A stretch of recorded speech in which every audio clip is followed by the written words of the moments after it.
Yo, we are here. We are here. What's up? What's up? What's up? Shout out to everybody. Shout out to everybody in the building.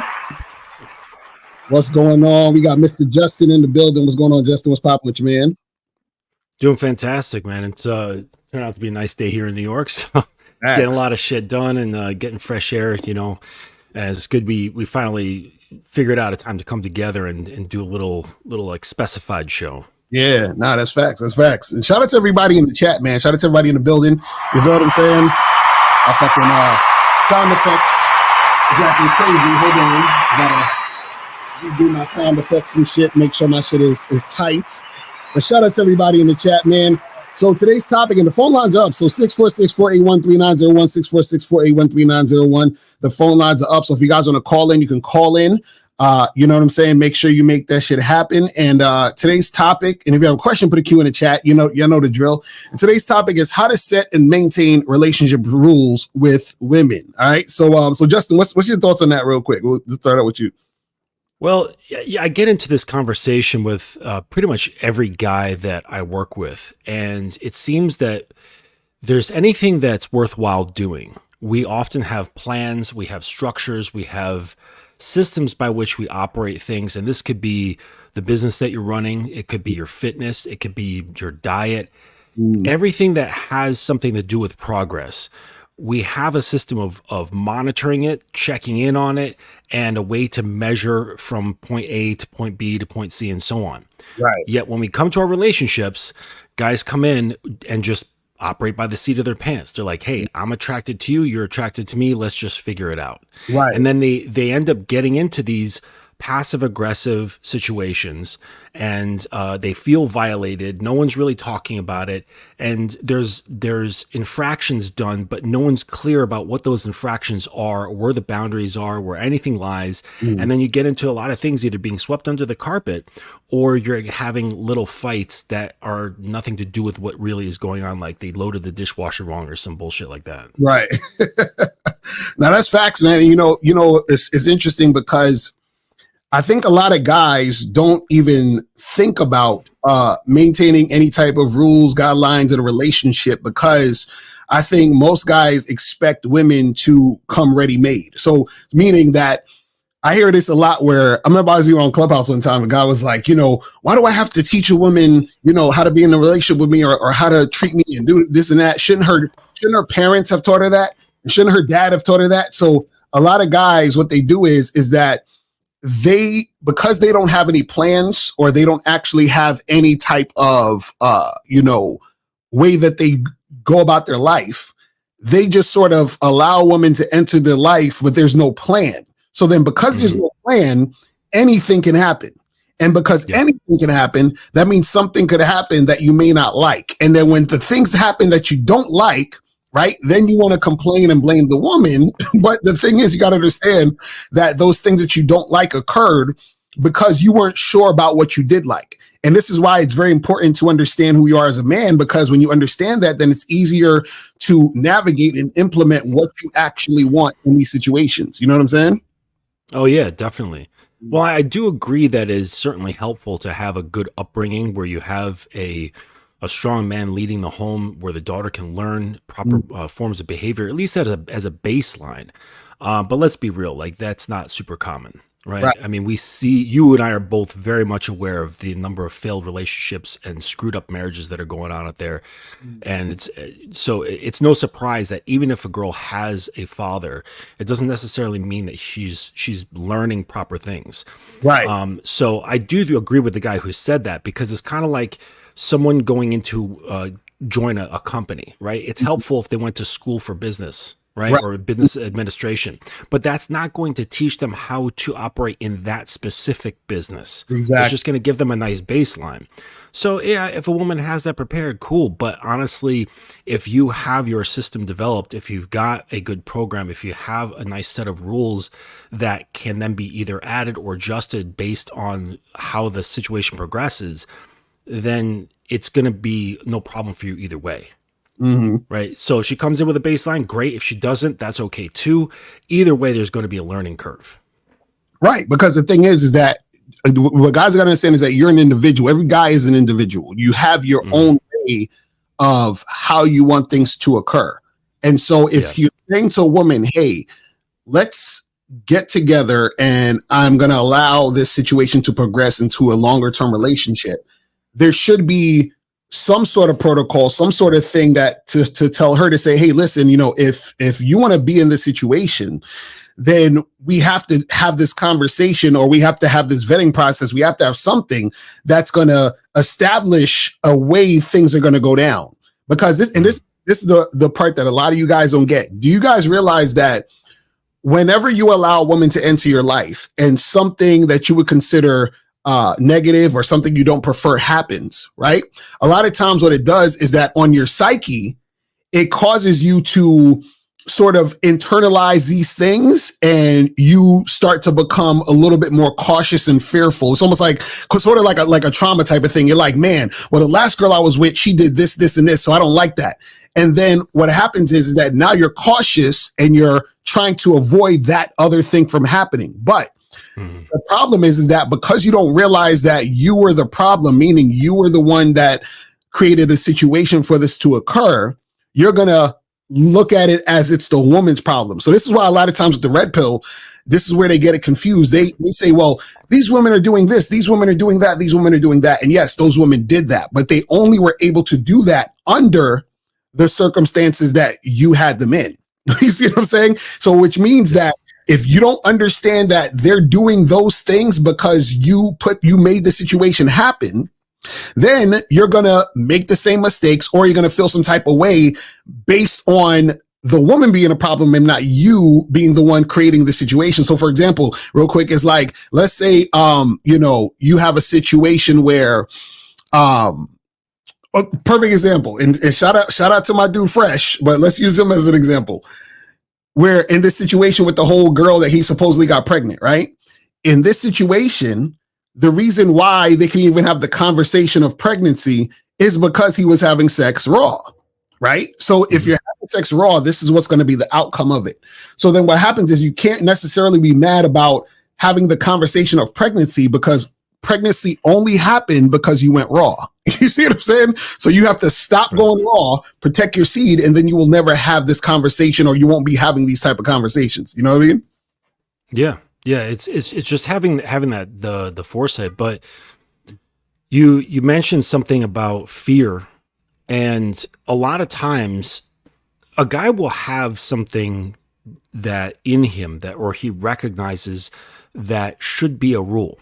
Okay. And this is how I teach guys in order to start with an understanding about rules in the relationship, even just as their own individual, not even just in the dynamic of a relationship, but is look for things that get under your skin. Okay. So if like your friend comes over, they come over and they kick their feet up on the coffee table, and you're just like, oh, like that, like you feel something like get under your skin, but you don't say anything. I teach my guys to become aware of those irksome situations and to make note of it, to think, maybe there's a rule there. Okay. And then after that, after it's established, then you say, all right, hey, don't put your feet up on the coffee table when you come to my home. Right. In fact, take your dirty shoes off at the door. Right.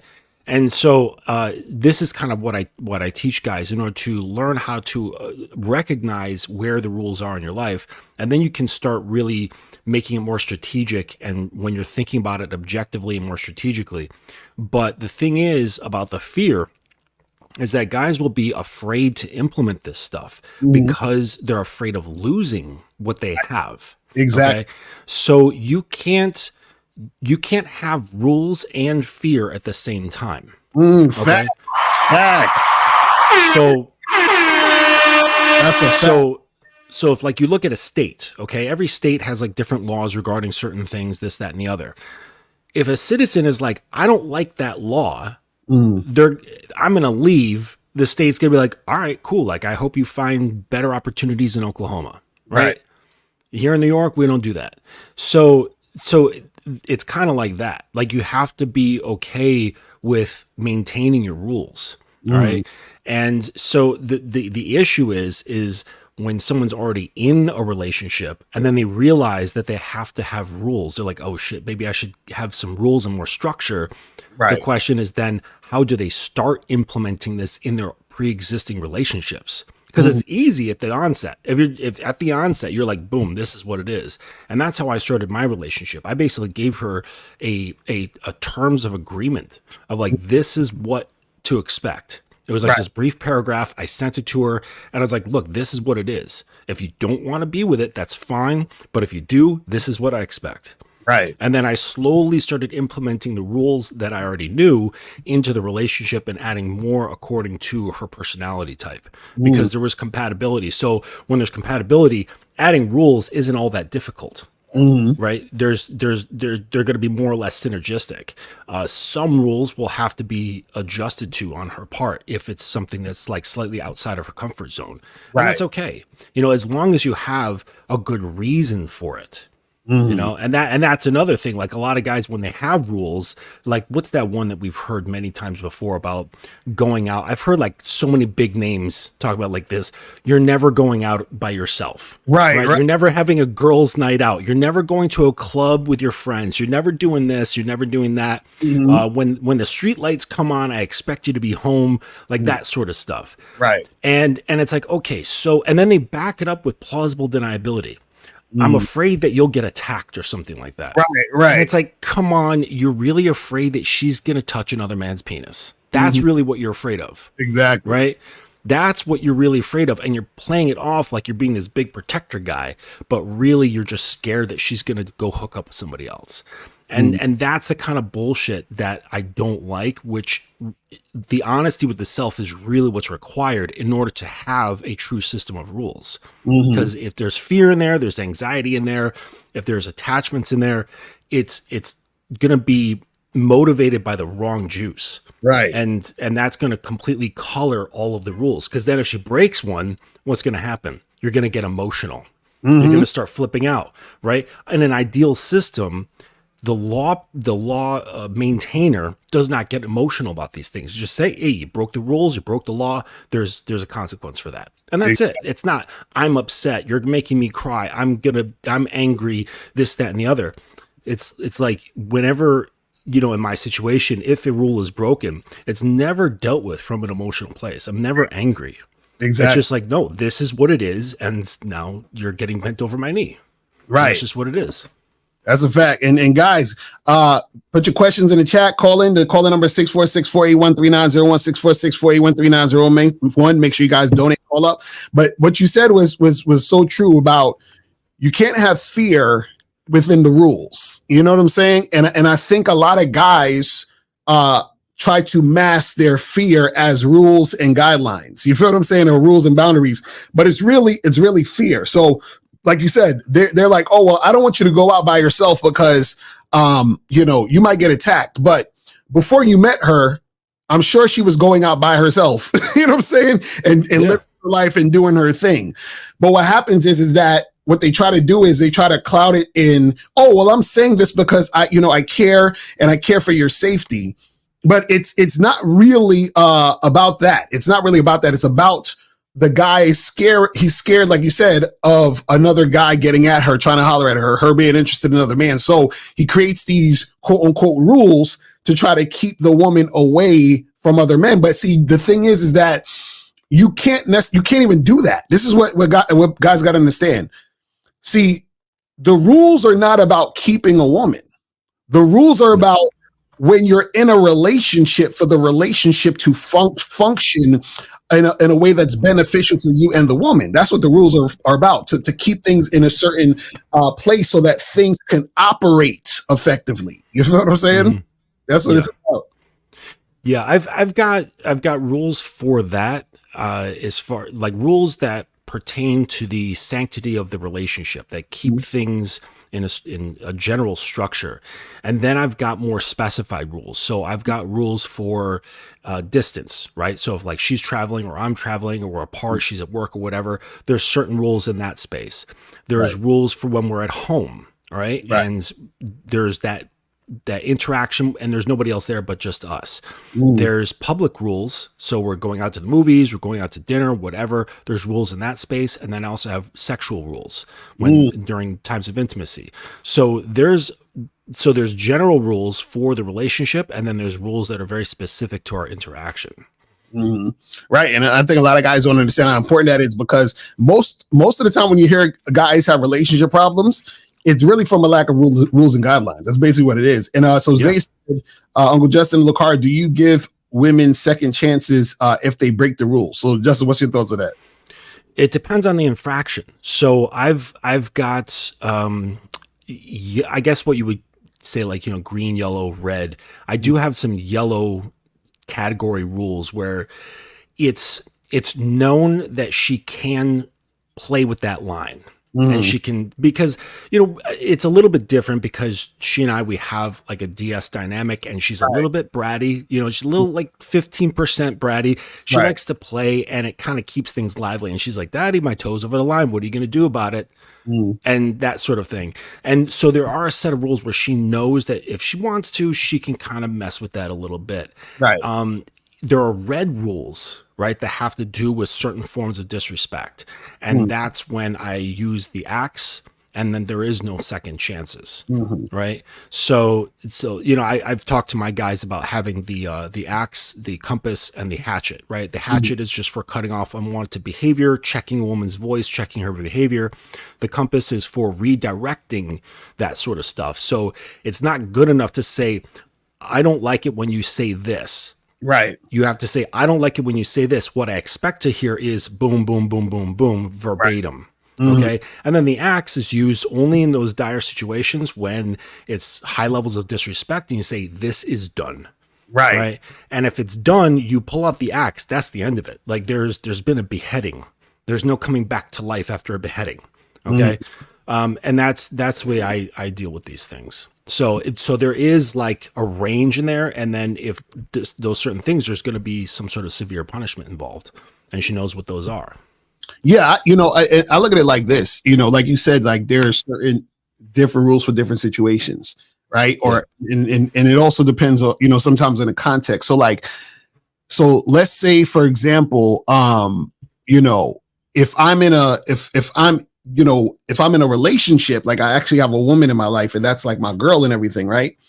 That might be different. There are going to be different rules for that than, let's say, someone that's like, a fuck buddy. And that's like probably a minimal rules for a fuck buddy, because it's like, hey, this is what we do. Yeah. You come through, we make this happen. And if you come through and you don't make this happen, then I'm not really dealing with you in that level.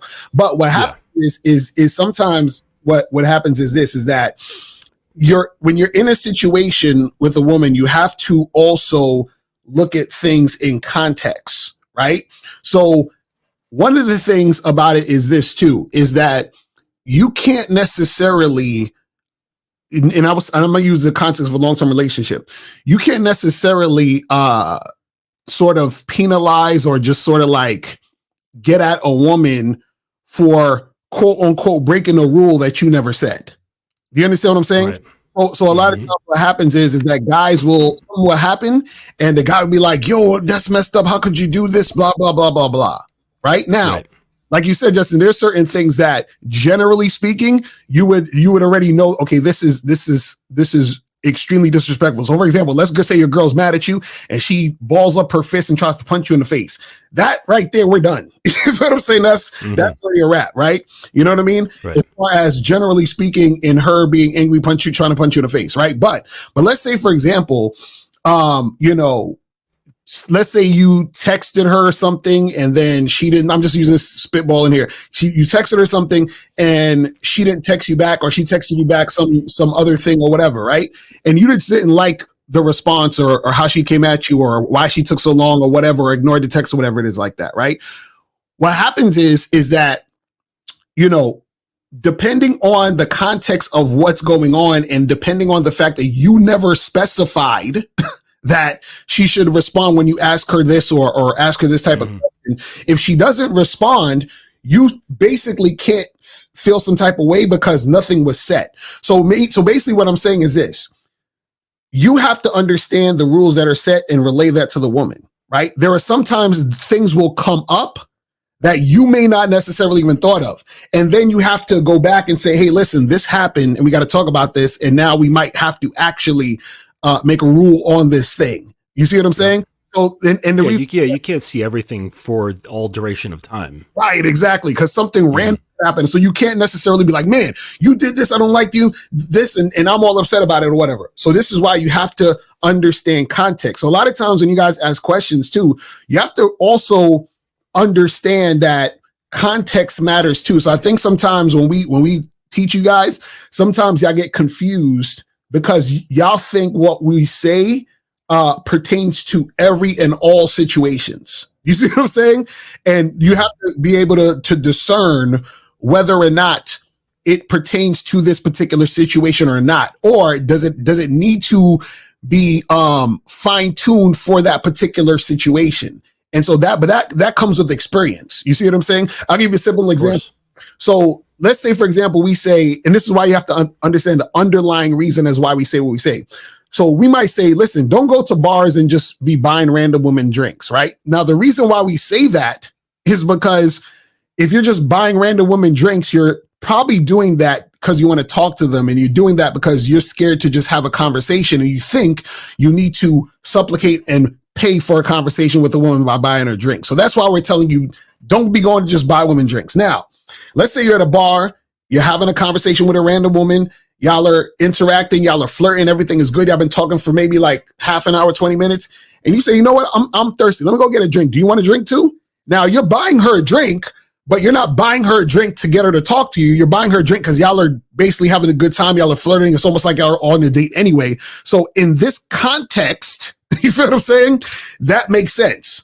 But the reason why we were saying don't buy women drinks in the first place is to say, don't try to buy her conversation or win her over with money. So I don't want you guys to be in a situation where you be like, man, well, I was talking to this girl, we was making out, everything was cool, and I wanted to get some drinks, but Lucario says never buy a woman a drink that you. And I'm like, see, you missed the whole entire point. You feel what I'm saying? So that's what you gotta understand, Well, Lucario, you brought up something that's pretty important about addressing, like you gave an example about the texting thing. I was thinking of, say, like hanging up the phone. Like I think I've had about 2 phone conversations with my girl. I'm not like, why am I calling? Right. But the only reason why I get on the phone with anyone is to do business, or if it's to like bills or something important, state, government, whatever, something important that requires a phone call. Okay. Having a woman does not require a phone call. Right. I don't get joy out of just chit chatting. Right. Like, for what? I don't know. But anyways, that's just me. I'm not telling you guys that you have to be this way, but too, so I understand. Yeah. So what I do find is rude behavior is someone who, say, is getting flustered and they just hang up the phone. Right. Without saying goodbye or anything. Like they rage quit the phone call and they just hang up. I can't stand that. It's very childish.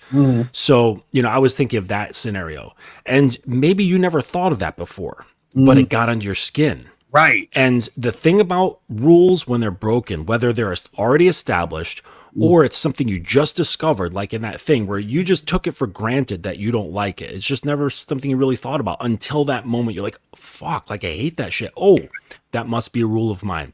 Exactly. You must address the infraction immediately. Exactly. All right. Fact. This is how it works, because, so if anyone's done any sort of research into operant conditioning or anything like that, you must address the infraction right away.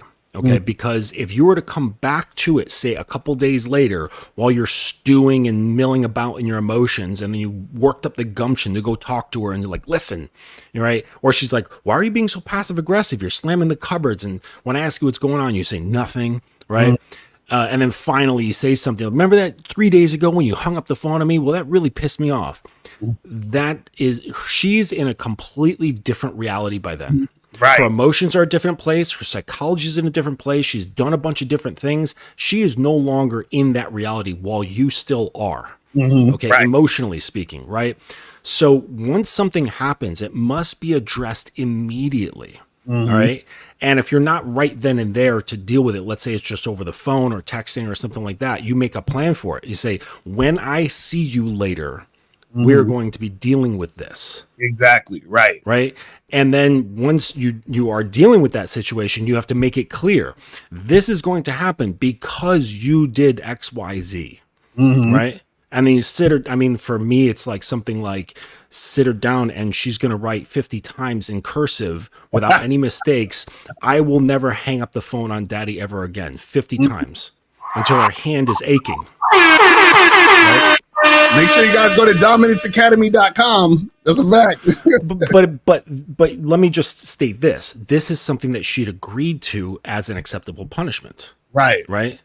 So, but this is something that I put forward and she's like, okay, I can roll with that. Like it's something she's willing to do because of so many other baseline foundational things of her wanting to be with me, her having respect for me and all that stuff. There's a lot of foundational things that need to happen. So you can't, that's another thing. You can't enact rules on a woman who has no respect for you. That's a big right there. That's a big one right there. It's like the police. Like there's criminals. They're like, fuck the police. They could care less what the laws are. You know what I'm saying? The laws only work for people who actually respect the law. Exactly. So if there's no respect, the laws might as well not exist. So yeah, don't take what I'm saying. You're like, okay, I'm going to get my girl to start writing lines when she screws up. It's like, well, you better be sure she's got a lot of respect for you first. That's real talk. So Delaware said, appreciate the wisdom. I know every guy has different rules, but what would be some typical sex rules for living girlfriend circumstance? Example, smash 3 times a week, blowjobs on Fridays. Those aren't rules. Like that. I mean, that's more of like a schedule. And if you want to make a schedule for your sex life, you absolutely can do that. Like, let's say that just works out because of your work, your exercise, your sleep schedule, whatever. And you want to put sex on a schedule that way, by all means do it. Say, hey, we're doing this, 3 times a week. Now, what happens if she's not feeling well? What happens in that situation, right? She had a fucked up lunch, her stomach's all messed up, or she has her period and her cramps are through the roof. What are you going to do? You know what I'm saying? So you have to be somewhat a little bit flexible. I've got certain sex rules, like she has come to understand that orgasms are something to be grateful for. So her orgasms, they are followed with a thank you. Right. So that's one rule. She's to say thank you after every orgasm she has. She's willfully given up control of her orgasms such that she cannot masturbate without permission. She cannot come without permission, whether she's alone or we are together. So if she's about to come, she needs to ask, Daddy, may I come? Right. Nice. And so like that's a sort of thing. But again, when we were mentioning like compatibility, these things have to come from compatibility first. So she enjoys, like she's turned on by the idea of giving up control. Right. So it makes sense. If she didn't get turned on by that, the rule wouldn't really bind with her well. And because, I'm, I guess, an eroticist, I would find out what does turn her on and use that as a means of setting up a rule. Just for the fun of it. Right. That's a fact. That's some real stuff.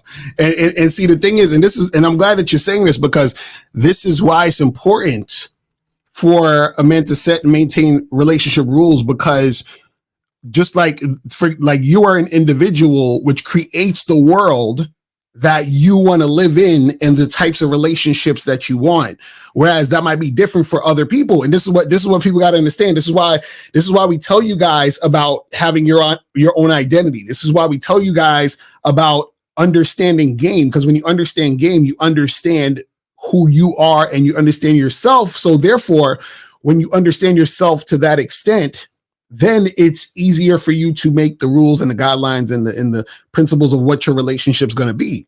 You see what I'm saying? And then what happens is you give women the chance to choose correctly. That's what I always tell guys. You got to give women an opportunity to choose correctly, which means you're relaying and letting the woman know, hey, look, this is what it is. This is where I'm going. This is what I'm doing. And, you can either get with it, or if you don't get with it, that's all good too. And we don't got to be together. You know what I'm saying? But what was I going to say? Right.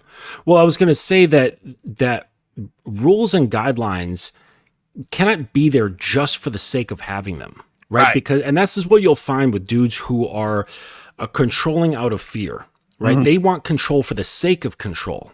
So when someone hears me say, "Oh, that's crazy, you've got control for orgasms," what's the point of that? There's massive points of that, because think about it. Things you get for free are not as valued for the things that you work for in anything in life, right? You like, I remember my daughter many years ago when like the first iPad came out, she really wanted an iPad. I'm like, okay, you're gonna have to work for it. Right. And she was like 6 years old. And so I made a list of chores, and for every chore that she did, there was a certain dollar amount, and she kept track of it in her little like unicorn notebook and tracked all of the money that she'd made. And then it took her like 3 months to save up to buy her own, but she got that iPad and fucking loved the hell out of it. Okay. So in the same way, when just in terms of orgasms, when they're earned, it comes across as something way more impactful. Okay. Right.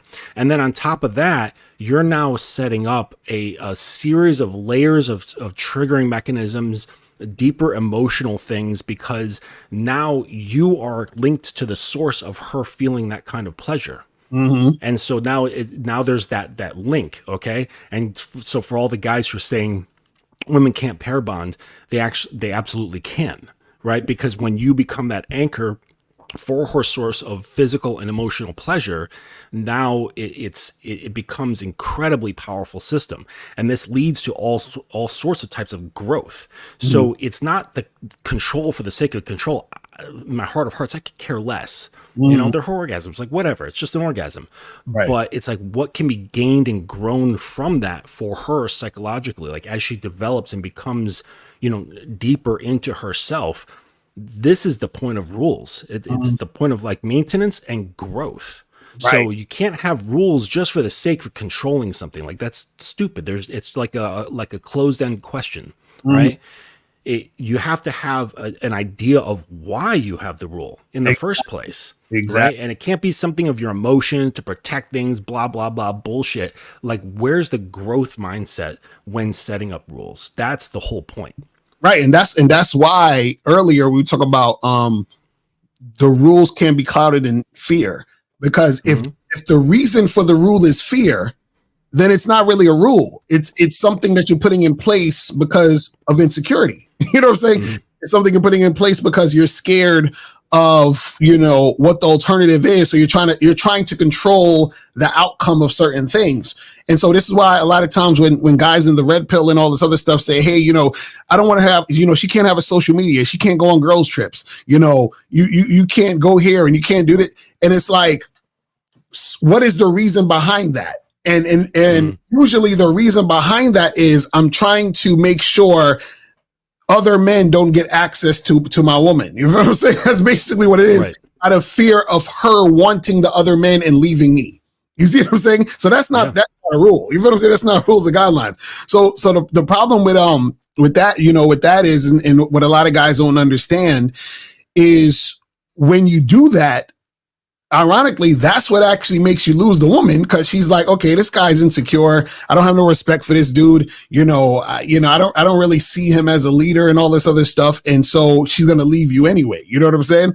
But what's funny is, Stewin said, if it's why I stay single, all these rules, guidelines, work, etc. are exhausting. He's like, Hey, and that's true. I say this, Steve has said this, it's not cut out for everybody. Right.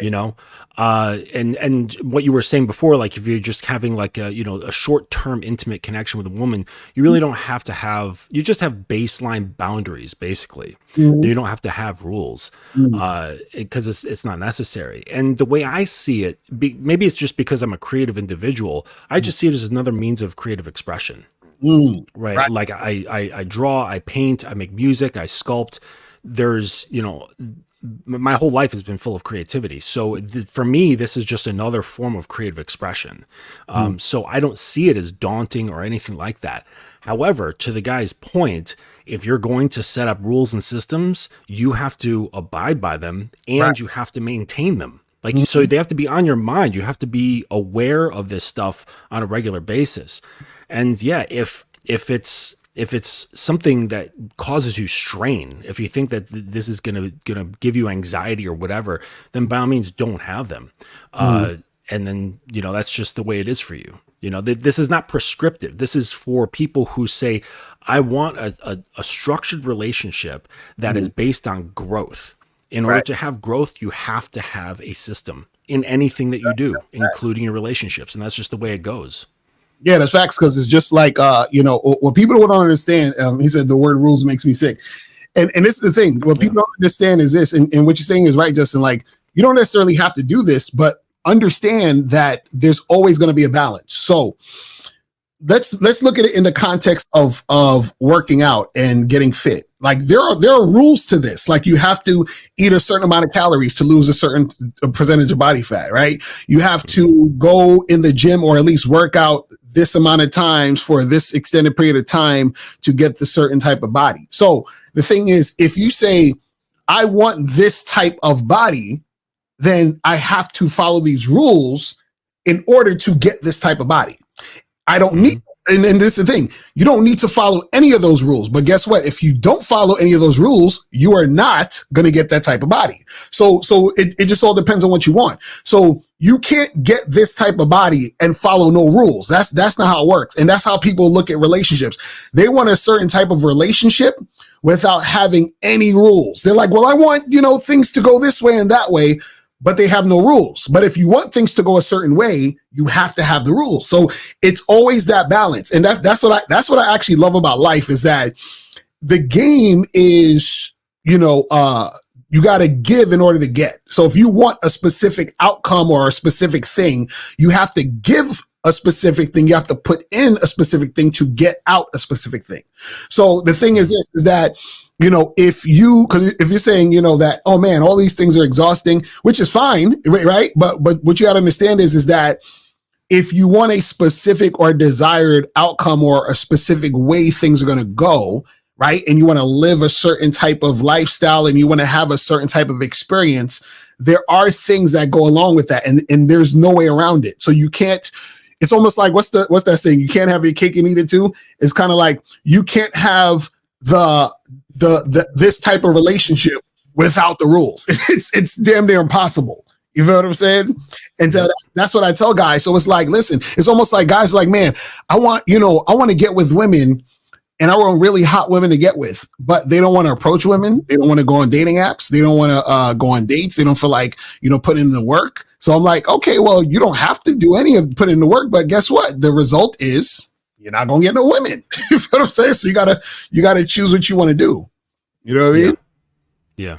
So I saw this one guy in the chat, Charisma Strategies, and he's saying that you know, it's not really rules. It's just you being yourself and allowing a woman to be part of your lifestyle.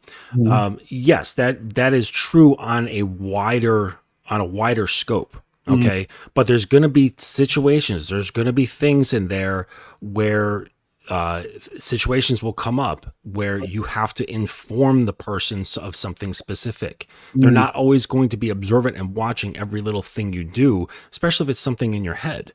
So you're going to have to, at the very least, let them know where certain lines are, right? Because things are not, you could have fantastic compatibility. It's never going to be 100%. Never. Right. Because they're an individual of their own. Right. And so they cannot live within your consciousness all the time with that great of awareness. They're not psychic.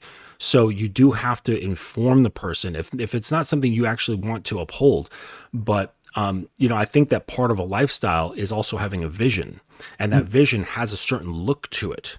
And that look involves certain behaviors. And if they're already doing some of those behaviors, great. If they're not, you're going to have to teach them. That is correct. So for example, like in part of my vision, it's like when we go out, there's certain, like we go out to dinner, right? There's certain protocols that we observe when we're going out, right? So the first one is she doesn't sit before I sit. She doesn't eat before I eat. And my water glass is to always be full if it's the type of place where they leave a pitcher or a carafe or something like that. Otherwise, the waiter's doing it. So there's certain things, because that's part of a vision that I really like. Okay.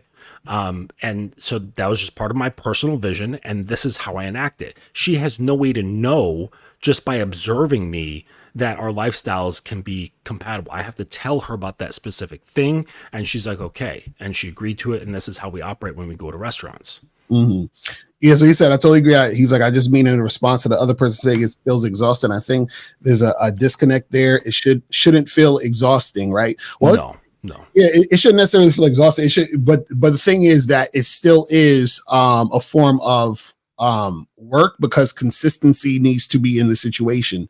So the thing is that, like, and this is why you're looking for compatibility and cooperation within your relationship, because that is the thing that makes it not exhausting, is the willingness for the woman to cooperate with what you are bringing to the situation. So you don't want it to be ever where it's like, oh, we're fighting and I have to force you to do this, and I got to beg you to do this, and we got to go back. No, it's like, hey, this is what it is, and this is why I say have her choose correctly. When you get a woman to choose correctly, what you're basically doing is you say, hey, this is everything on the table of what needs to go down, and I'm letting you know this before we enter into this situation.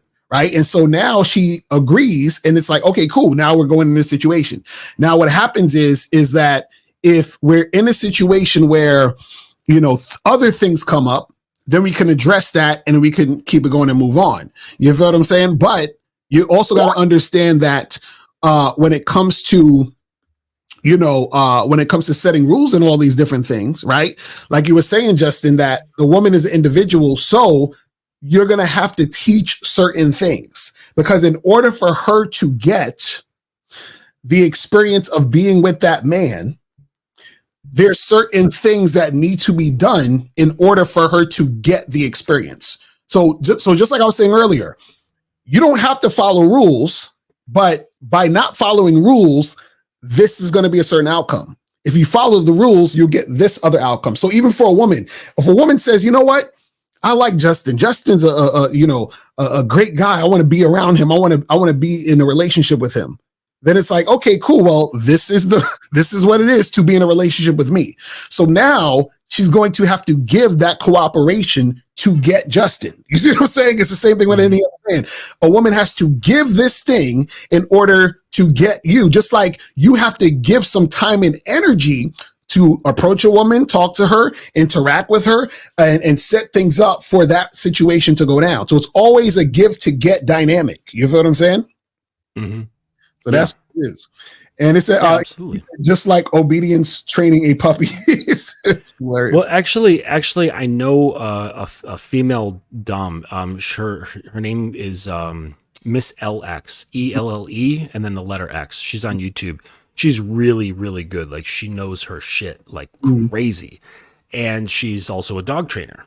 And she has learned that a lot of the things that you do, when teaching someone, or you say training, teaching, whatever you want, someone to do a certain thing, there's ways to enforce it, and the techniques. And she talks about this thing, and she's like, yeah, I got these techniques from a dog training book. Right. And that's not to slight women or even, men who are on the other side of that or whatever. It's just to say that we're biological organisms. We react to operant conditioning just like animals do. Right. So Pavlov's dog situation works with humans as well as it does with dogs. Right. It's just the way it is, like somehow when I don't know how it forms, but whenever my woman is seeing or in close to or doing the cutting of lemons, it makes her mouth water. I don't know why. I don't know how this started, but it does. Right. And so it's a fun thing that I discovered. So now I can use this to torture her a little bit and make her drool on command. Just be cutting lemons randomly. Right. Yes. Don't make me cut lemons. Right. But you have to know, like, again, like with the vision, you have to know what it is that you want and what that real vision looks like. So like another example of mine of how we interact is that she's not allowed to say uh-huh or yeah or okay or Mm. any other sort of like, or like like no like guttural sounds for agreement or disagreement, right? She's to say yes or no, and that's Mm. it. Yes or no. There's none of that like teenage type responses allowed, right? Mm. So I have these sort of expectations as far as communication goes. Mm. And so that's part of my vision. It's part of what I want. And so you have to have this. You have to have this idea. You have to have a clear vision of how you want your relationship to be. And then from there, you can figure out, okay, what is it in there that I need to enact in order to create the thing that I envision. You know, just like the working out, just like creating a business, like you have to have the vision first, and then you reverse engineer in order to create that vision. Right. So Samuel said, Justin, do coach men on, I guess he's saying, do you coach men on BDSM? Yeah, I do. It's mostly just general DS, like dominance type relating, but people who want to, they can opt in and they can learn more about BDSM. But yes, I do. Yeah, so guys, hit up Justin at the dominanceacademy.com. Make sure you got up Justin for real. You know what I'm saying? That's right. And you know what's interesting about this whole topic of rules and stuff like that is because, you know, I think sometimes it's like you know, stuff like saying rules, or even sometimes talking about game. People have a very like resistant energy towards these certain words and these concepts and understanding these things, because I feel like what happens is that when you talk about game, people automatically think of manipulation and playing games and being effective and stuff like that. Or when you talk about rules, people look at it in a negative of, oh man, I got to do this. I don't feel like having to do that. Why can't I just be free and all this other stuff, right? Yep. And I think what happens is that those sort of thoughts about it come from looking at the sort of like the sort of like the using these concepts in a negative way. So like, for example, if we're talking about game, and if a person's like, well, I'm gonna just lie and manipulate and cheat, then you're using quote unquote game in a manipulative way to make a certain thing happen. So of course, when you hear game and you think that's all it is, then that's what's going to be your thought. So the same thing with rules. When you hear rules, a lot of people's I think relationship to rules are like, damn, this is just holding me down. You feel what I'm saying? This is like restriction. Yep. This is like oppressing me. But what the thing that people got to understand is that with rules is actually also freedom when you look at it on the other side, when you look at it in this side of the spectrum, because what it does is that what rules does is that it gives a structure, right? And it's in order for certain things to operate and to progress in a positive way. Because what happens is a lot of times when there aren't rules, on the flip side, certain things can occur that you definitely may not prefer, and those things occurred because there weren't rules. You see what I'm saying? So just like, for example, you might be driving, the rule is stop at the red light. You know what I'm saying? So that other cars can go. But if you didn't stop, then hey, let's just all drive and, you know, good luck. You know what I'm saying? Like, it would be a bunch of crashes, people dying, all this other crazy. It'd be pandemonium. You see what I mean? So yeah, or like in fitness, right? Like you have hard rules about, say, like no sugar intake. Okay. And the thing is that people will say, oh, man, I don't want to do that. That feels so restrictive. That feels so controlling. Yet they're actually free from the impulse to consume sugar. The people who are freely consuming sugar, for example, they're the ones who are actually imprisoned by their impulses. Right. So discipline actually creates freedom from the things that you're disciplining yourself from. Right. It only feels restrictive if you're still having that pull, but you know, you give it some time, and now that thing doesn't have as much pull over you, and you're no longer subject to that sort of suffering. right? Which you thought was, you just being hedonistic, living your best life, that sort of thing. I'm going to eat all the pizza I want, but really you're imprisoned by your addictions. Mm, So once you put certain control in under things, you then actually promote a certain sense of freedom from those things. exactly. Yeah, it's something that like you just wouldn't understand if you never really had any sort of like discipline in your life, Right. and I guess that's where the point comes in that's helpful, like if a woman had something like that in her life prior, so that when you show up, it's not going to be so much of a surprise, Right. right? And But if it is, who cares? Just keep moving. right. And 612, you're on the line. Did you donate? Yes, sir. I sent it to Hashim. It says GGGGG. Gotcha. Appreciate it. Thank you. So what's going on? Yes, gentlemen. First, name is Aaron. 40, calling from the app. Just want to say that Doom shirt is dope, and That's what's the up. game that y'all always bring is ill. I want to ask you a question. So, a lot of times when I'm interacting just with anybody, and this isn't just women, but a lot of times, I kind of have, I try to have a more, the attitude that I try to bring is a little bit more friendly in some ways. And I know, Lucaria, you've said this before, a lot of times people will look at you and they'll be intimidated by you. And I've had that happen a lot of times throughout my life. So I try to bring a little bit of comfort, just a little bit. And I know some people are like, fuck that. But, I try to be a little bit more approachable and just kind of go about it that way. But a lot of times what I'll notice is some people will get an idea of who I am or think they know who I am. And I know that can be a perspective thing. But and I know I'm saying a lot right now, but they'll do that. And then, if I'm having a conversation with them, I make a request or something.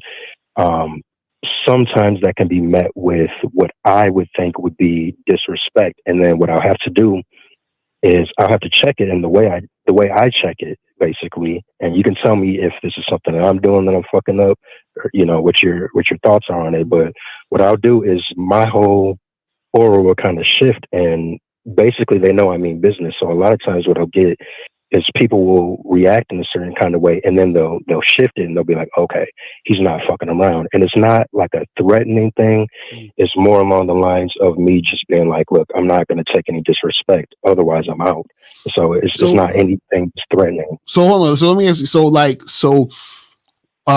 What are you? I guess the question would be like, what are you specifically trying to, I guess, accomplish in your interactions with, I guess, women or people or whatever, and what makes you think they're like intimidated or anything like that? Like, what's the issue?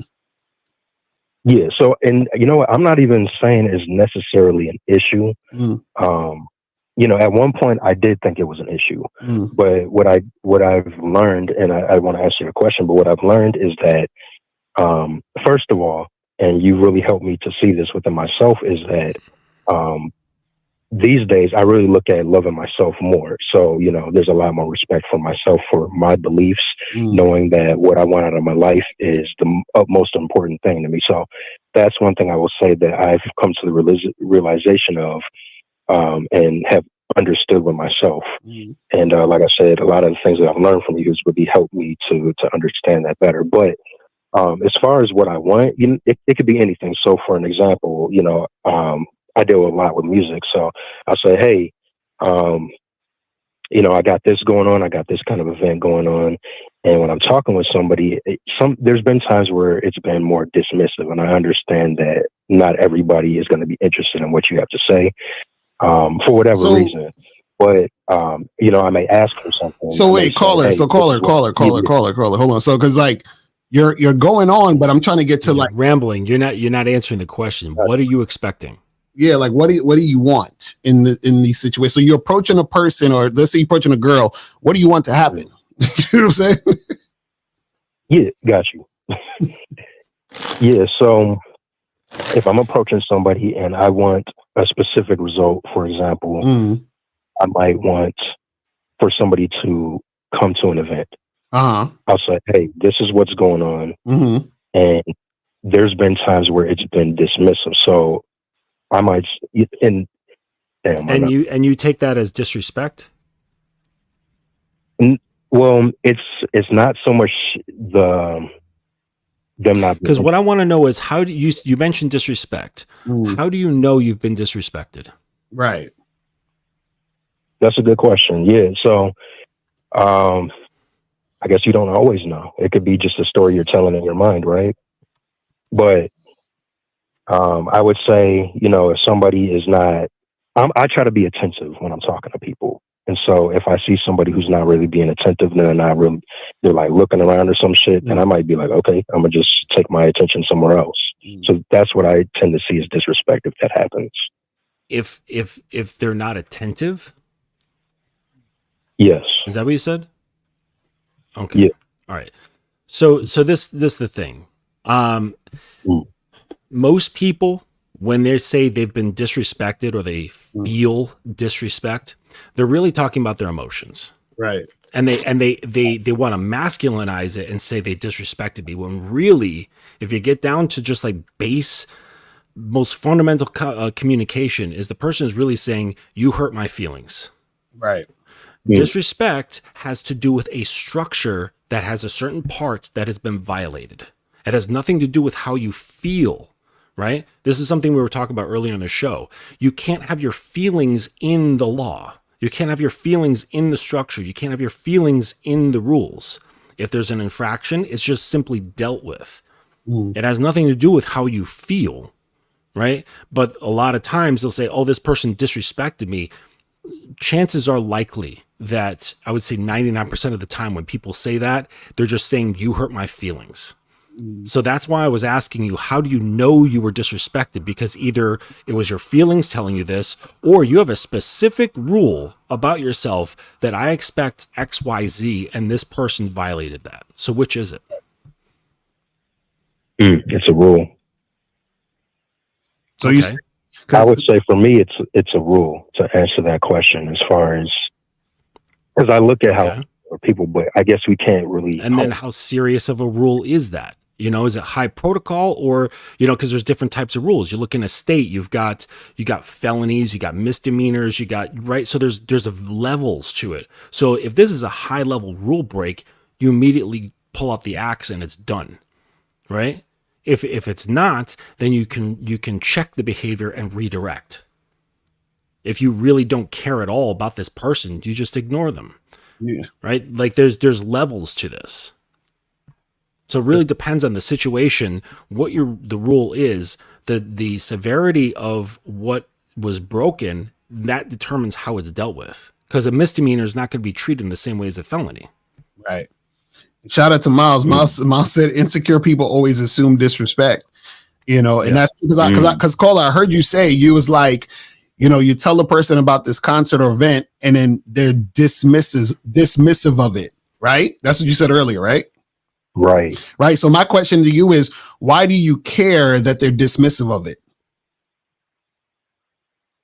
That's a good point. And why do I care? Right. It's not even so much of the concert. It's even just interacting with somebody if it does happen. So yeah, that's a great point.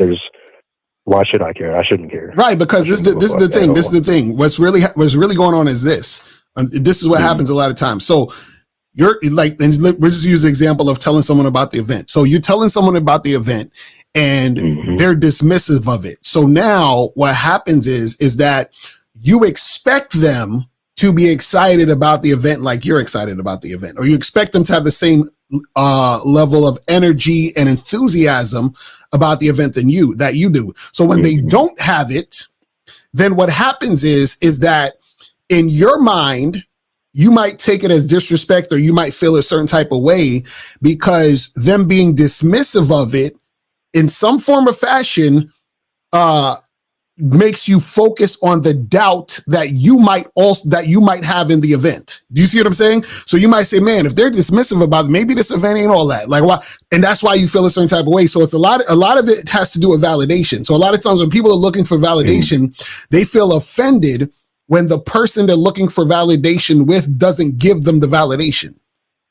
Do you see what I'm Let me saying? ask you that makes perfect. Hope. I didn't mean to cut you off with Right. that. I want to ask you a follow-up question with Mhm. that. Would that be the same? And I know we were talking about levels and the depth that these can go to. Would you say, in most cases, if not all, that would be the same for not for somebody that you don't know that you just met, Mm. but let's say it's somebody that you had some level of um, understanding with, or talking with somebody that you may have known for a while. Yeah, it's the Would you same say thing. Yeah, that's the just same thing? same It's thing. all about validation. Yep. Same thing. Because this is the thing that you got to understand, right? It's Yeah. the same thing because what happens is that let's say, again, let's use that same example of talking about the event and introducing that to somebody, right? What it Yeah. is that you're letting the person know about it because maybe you want them to come to the event or whatever it is like that. But them being dismissive of it, whether it's a person you know or don't know, right? It's still, you're worried about the outcome of having that conversation. But the reason why you're worried about the outcome of having that conversation is because you're attaching the outcome or you're attaching the event to your identity. You see what I'm saying? So a lot of times the reason why people look for validation is because what happens is that they look at their ideas or the conversations they're having, the thoughts, the whatever they're bringing to the situation, they attach that to themselves. So if you're dismissive of the event I'm telling you about, then it's like, I feel like you're dismissing me. So if you're saying, I don't like the event, it's almost like you're saying you don't like me. You see what I'm saying? So that's what makes you offended, because you're looking for them to have the excitement, because if they're excited about the event, that must mean they're excited about me too, because I'm representing the event. I'm bringing this to you. So you're closely tied into the thing. So a lot of times what happens is when we talk about, understanding game and understanding yourself, it's being able to have these conversations and interactions and be engaged in the conversation and interaction, but also detaching your sense of identity from the interaction. Because as soon as you couple your identity with the interaction, then what happens is that now you feel bad because the person dismisses the event, because now you're like, damn, they just played me. They don't care about what I'm talking about. So they don't care about me and blah, blah. So then you start to question yourself. Or maybe I'm not that cool. Maybe that, what I'm trying to do is not that great. And then it starts to permeate within your own self-esteem. And then you start to look for more validation cycle, because now you're going to need more people to validate you, to lift you up, because you're looking for people to lift you up in the first place. You see what I'm saying? Right. Now, I want to ask you this. I don't want to stay too long. And I heard what you just said. Now, what I have been doing, not just trying, but what I've been doing in the past several months or so is I do bring in that line of thinking to a degree. And I want to know how helpful this could be, because what I'll do is, I'll look at what you're just saying, and I'll say, why the fuck am I feeling this way? I'm on some bullshit. I'll basically say that to myself. Do you think that is really helpful, or is there something else that I need to do in addition to that for myself?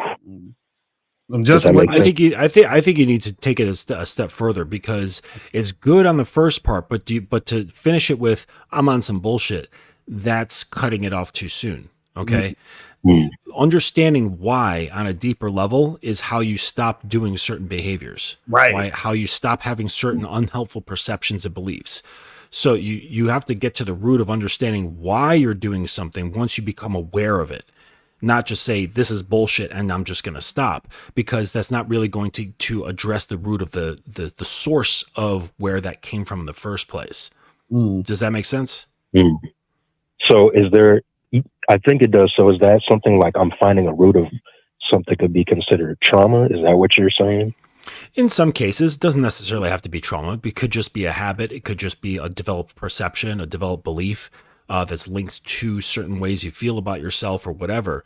But no, it doesn't necessarily have to be trauma. But the point is just to ask yourself a little bit deeper than just saying this is bullshit. Yes, it is bullshit, but to just brush it off like that doesn't necessarily address the root of the problem. So it's understanding how these things come about. Now you'll understand the pathways for certain things, and your psyche will no longer take those pathways, right? It will form new pathways. So then once you're in this sort of situation, you're solid no matter what you're doing, and you're no longer attached to, ooh, I really hope that this person likes what I'm doing. I'm not saying you consciously think this, but subconsciously you're thinking this and getting some sort of value from that. Those linkages will be broken. So now you can just simply do, and there's no value brought to it whatsoever. It's a non-issue. They like the thing, cool. If they don't like the thing, cool. It has no bearing on how you feel about yourself whatsoever. But you can only get to that point through a little bit deeper digging. Because this is the thing, caller.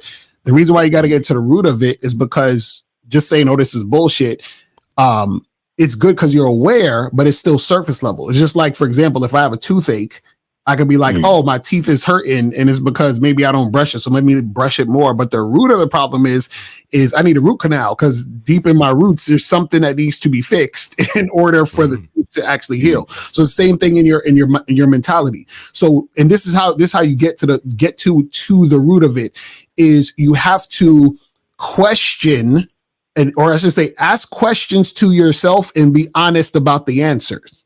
So for example, right. So you might say, damn, well, why do I'm upset about this? Why? Then you ask them, why are you upset about this? Oh, because I felt that person made me feel embarrassed. Why do you feel embarrassed? Oh, because, I don't like that other people look at me a certain way. Why you don't like the way people, you see what I'm saying? You got to keep going deeper and deeper, but you got to be honest, because what most people do is this, and y'all notice this when y'all call.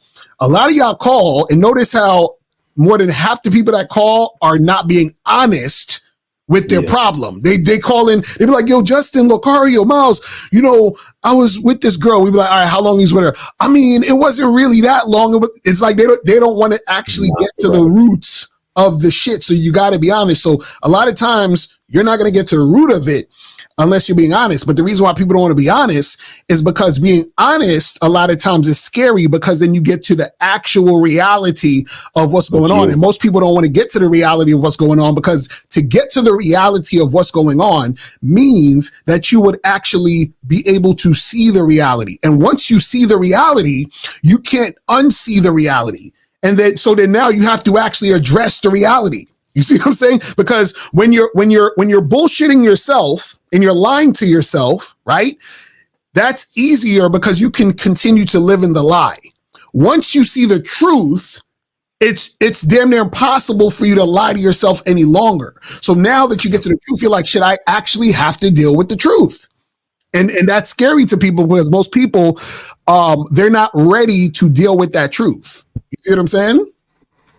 I hear what you're both saying. And okay, so what I do is when I go on walks, I take some walks some days, and I'll ask myself these things. And I thought it was more until I started hearing you really say that about asking those same questions and going deeper with yourself, and just, pause. But, just asking those fucking questions to yourself and answering them truthfully for yourself.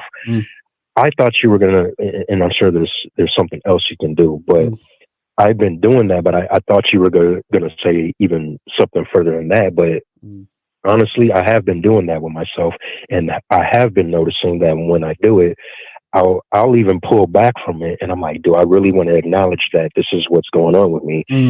And I have to stop myself, and I have to be like, yeah, that's what it is. So that's also part of what I meant with the whole bullshit. But I hear what you're saying. Yeah, so all it is really you just gotta be brave enough to go down that path. You feel what I'm saying? Because then you'll actually really fight. This is why it's shout out to April. She put the truth is inside you. That's all we say, that is that the reality, the truth, what's really going on is already inside you. You just have to recognize it and address it and accept it and be able to and know how to move forward from that. So for example, if you're in a situation where you're looking for validation through others, right? And I'm just using this as an example, right? A person might say, "Oh, well, I feel like I need other people's validation because I don't think I'm good enough for X, Y, and Z." So getting to the point or realization that you feel that you're not good enough for X, Y, and Z is a truth that most people don't want to address, because to address it means that they have to actually work on something. And most people don't want to work on something. Most people want everything else outside of them to change, but they don't want to have to change themselves. They don't have to work on themselves. So that's why people never really get to the point where they help themselves, because they don't want to actually look in the mirror and get to that point where the truth is at. You see what I'm saying? Absolutely, I do. Thank you, gentlemen. Appreciate it. Mr. Just, welcome. Is there a way that I can send you something too? No, it's fine. Got you. You can get me next time. Yeah, just go to or, you get me back. Yeah, hit me up on IG, the dominance.academy, and let's have a conversation. That's how you can pay it forward. All right. Thank you, fellas. You're welcome. I would say this based on this conversation. The word why has to be one of the most sharpened tools in a man's repertoire. Mm-hmm. Okay, why and how, right? Not who, why and how. Okay, the who is only pertaining to the self, but why gives you so much context and understanding for so many things. Right. And it gives you an understanding of your constitution. It gives you understanding for your program. It gives you understanding for your sense of self. It gives you understanding how you want to run your relationship. It gives you understanding how you want to implement rules. If you have an understanding of why you're doing these things, right? And if you get to a deeper sense of that why, what's the real, like a deep motivator, then you'll understand yourself at a much deeper level. And then when you're interacting with other people, you're interacting with other men, or you're interacting with women in your life, why becomes a much more important thing than what, right? It doesn't matter. Like, so she's doing X. Okay, fine. She's doing X, but why? What's the reason? What's the motivation? And, can you influence that motivation? Right? That's where the gold is, guys. Right. And really understanding the why is going to get you closer to that truth. Cause check this out. It's funny. Like, I remember, cause I know a lot of guys, for example, are scared to approach women because they're scared to get rejected. Right. So, but then if you ask them, why are you so scared of her saying no? Why are you scared of getting rejected? And sometimes it's because they're like, if they really dug deep, it would be, well, I have a fear for saying no, because if she says no to me, then I'm going to feel bad, or I'm going to feel, what I already think about myself. I think that I'm not good enough. So she says no, then I'm going to it's going to be confirmed by her that I am not good enough. So I would rather not approach her because I'm scared of hearing the no, because what the no means about how I feel about myself. Right. And what happens is that can go in different directions, because I tell you the truth. There are times where I remember this, like, I remember different scenarios where this happened, where I was going to approach a girl and I stopped myself. Right. And the reason why I stopped myself, when I actually look back on it and I asked myself, I'm like, why the hell did you stop yourself? Now, I remember on separate occasions, the reason why I stopped myself wasn't because I was nervous to talk to her. It was, I stopped myself because my ego was so big that I said to myself, if this woman says no to me, Mr. Locar, how dare she? I'm not even gonna give her the chance to say no to me. It's the same concept. But I had to question myself to get to the truth, because I'm like, oh, I'm not gonna bother to approach her, because if she says no to me, then I'm gonna feel some type of way, because I'm Mr. Locar. Right, this built up image. Yeah. So I didn't want to fucking fuck up the image I had in my own mind of who I think I am. Do you see what I'm saying? Right. So when you ask yourself why and you get to the truth, you're like, oh shit. And just like the caller said, that's some bullshit. You feel what I'm saying? So but you got to get to the root of it to see what it really is. Why is it bullshit? Exactly. You see what I'm saying? You got to get to the root. So 757. Hold on, let me get this call real quick. 757, you are on the line. Did you donate? Yes, sir. I donated to your PayPal. Yes, sir. Appreciate it. Got you. So what's going on, fam? How are you guys doing, man? Great topic today. Doing well. quick thought about something. My name is Steven. I'm 32, from New York. And what does it mean when, I guess not when women say, but when people in general have the idea that women need to be comfortable, like you need to make women feel comfortable. Like, what does that actually mean? Yeah, I don't necessarily adhere to making women comfortable, but I also do not agree with actively trying to make a woman uncomfortable. So what I mean by that is that I don't believe it's your job to try to make a woman comfortable, but you shouldn't intentionally try to make a woman uncomfortable. So I don't want you to be like, well, it's not my job to make a woman comfortable, so fuck her. I'm going to do whatever and act crazy. I don't think that's the case. What happens is that usually a woman's going to be comfortable around you, right? Because she is attracted to you and you're the type of guy who knows how to interact with women. You understand? So you're a likable, charismatic, interesting man. So she's more than likely going to be comfortable around you. A lot of times what happens is that women will get uncomfortable around guys because they might be acting kind of weird, or she's just not really attracted to him. And so she's telling him, hey, I got to be more comfortable with you in order to make something happen. And I think a lot of guys get confused by this. See, the thing is, women will say things, and this even shout out to Kiki. I had an interview with her yesterday, and some guys got confused by what she was saying. Sometimes what happens is women will say things or try to explain things, but they may not necessarily know how to explain it because they're on the other side of the equation, so they can't really tell you, like they can't explain how they're feeling because they don't. Like, so meaning that. You ask the woman, oh, well, why are you uncomfortable? What do I need to do to make you comfortable? She can't accurately explain it, but generally speaking, she's just really not attracted to you. That's why she's uncomfortable. But she thinks if you make her comfortable, she will be more attracted. But you as a person who has game need to understand that that's not true. But Justin, what's your thoughts on this? Well, my question would be, what is the motivation behind a man wanting to make a woman comfortable in the first place? Because that to me shows they're seeking a certain amount of approval or seeking some sort of outcome in order for him to feel better about the situation. You know, I'm with you. I wouldn't go out of my way to make someone feel uncomfortable, but that's not even on the forefront of my mind at all, of thinking, how can is she comfortable? How do I make her comfortable? I'm not observing her that way. The only thing I'm observing is if she is compliant, right? And so if I'm out early with a woman, like I'm saying, like early on in terms of interaction time, like I just met her, it's her first time meeting up, you know, I do very low level, low ask of energy type compliance tests, if you want to call them that. And they're very simple asks. Like say we met up to have a drink. You know, and I get up and I say, hey, I'm going to use the restroom. Please order me a Negroni, right? This is my favorite cocktail. Then I get up and come back. If the Negroni's sitting there, fantastic, right? It's a very low level ask. We're already in a bar. It doesn't take much to get up and walk to the bartender and say, hey, can I have a Negroni, please?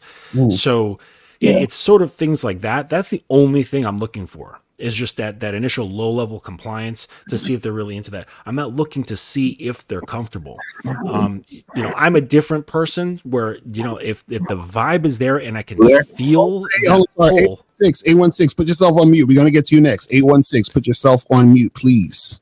All right, go ahead, Joseph. Yeah. This is just a little bit of a tangent, but I'm a little bit sadistic. So if I know the vibe is there, I know she wants me, then I will inject small things in there to make her feel uncomfortable, right? Or that like maybe I don't like her as much as she thinks I do, or something along those lines. It's a little bit manipulative, but it's all done in the heart of having fun. You know, look up coquettishness, and you'll see what who did that book on seduction? Was that Robert Greene? Robert Greene, yeah. Yeah, he's got a section in there called describing the coquette. And you can understand like how to cause that tension, which actually increases their desire for you. But anyways, that's just a sidebar. And shout out to Miles. He said, if a man is comfortable and confident, she will follow his lead. That's a fact. So caller, are you dating girls who telling you that you got to make them more comfortable? sometimes they do. But I follow you, Mr. Lohario, so I know when they say that they're just not as interested. So they say, wait, they say this when? When do they say this? On it like a dating app? Yeah, like, okay, so for instance, I was at a bar, I see. and I was setting up a date for this week. I hit the girl before. I'm like, yeah, we still cool for tomorrow. I can send you the details if we are. She says, yes, it's fine. I sent her the address to the spot. And then she comes back and says, I'm not comfortable coming to a new neighborhood, especially with someone I just met. LOL. Right? So I said, all right, no worries. When you feel different, you got my number. Just let me know when you feel a bit more comfortable. So yeah, that's a good way to handle it.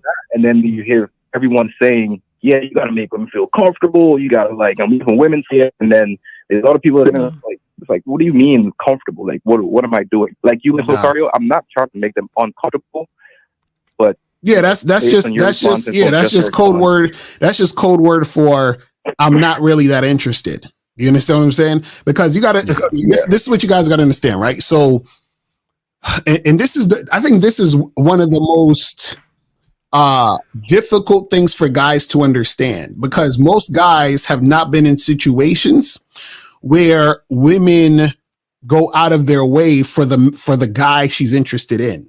So what happens is that a lot of times, so for example, like there's women who will travel long distances. There's women, I told this story about this girl that I used to hook up with in college, where she told me about some date she went on with a drug dealer and went with him to a drug deal. I was like, what the fuck are you doing? Right. So, so the thing is that women, they'll go and do what they got to do. When a woman says, oh, I'm not comfortable, I'm not that type of girl, we need to get to know each other more. All of those things are code words for I am not highly interested in you. Because when a woman's highly interested in you, what she says in her own mind is, how do I, get myself to do the thing I need to do to get with that guy? It's just like, for example, if I called you and I said, hey, bro, you got somebody in your family, somebody you never met before, you never knew that you had an uncle, they left you $10 million, but you have to get it by Friday. So figure out a way to get to Dubai by Friday. You're going to be like, man, I'm actually not comfortable getting on a plane and going all the way. No, you're going to be like, what the fuck can I got to start making plans. I got to get on a flight tonight. Like, you're going to be thinking of ways to get to Dubai. Do you see what I'm saying? Yeah. So that because you desire it that much. Do you see what I'm saying? So that's what you guys got to understand about when a woman desires you, she's going to figure out a way to make it happen. She's not going to be resistant to the situation. You see what I'm saying? Yeah. Reminds me of that girl, that story about in India.